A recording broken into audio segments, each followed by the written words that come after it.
গত 17 বছরে শিক্ষা ব্যবস্থার যে ভঙ্গুর পরিণতি ফ্যাসিস্ট সরকার রেখে গেছেন সেটা থেকে উত্তরণ করতে বেশ কিছু সময় প্রয়োজন। সেই জায়গায় এই সরকারের উচিত বা তারা যেটা করতে চাচ্ছেন যে দেখেন আপনারা ইতিমধ্যেই উদ্যোগ নিয়েছেন যে বিএনপি সরকারের ইস্তেফায় যেটা বলা ছিল 31 দফায় যে জিডিপির 5% শিক্ষা খাতে বরাদ্দ করবেন, সেটা নিয়ে অলরেডি কাজ শুরু হয়েছে।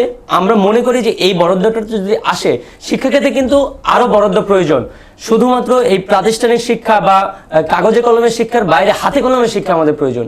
কারিগরি শিক্ষা বা টেকনিক্যাল শিক্ষা, সারা পৃথিবী যেভাবে ডিজিটালাইজেশন হচ্ছে সেই জায়গায় কিন্তু বাংলাদেশ অনেক পিছিয়ে। আমরা যদি প্রযুক্তিকে কাজে লাগিয়ে সামনের দিকে এগিয়ে যেতে পারি তাহলে এই বাংলাদেশকে আরো অনেক দূর এগিয়ে নিয়ে যাওয়া সম্ভব। আরো বেশ কিছু উদ্যোগ নেওয়া হয়েছে যুব এবং ক্রীড়া মন্ত্রণালয়ের আন্ডারে। আপনারা ইতিমধ্যেই দেখেছেন যে বেশ কিছু জেলায় যুবদের জন্য প্রশিক্ষণ দেওয়া হচ্ছে, যারা সেই প্রশিক্ষণকে কাজে লাগিয়ে কোনো কর্মক্ষেত্রে যেতে পারে বা নিজেদের আত্মরক্ষার জন্য বা স্বাবলম্বী হয়ে কাজ করতে পারে।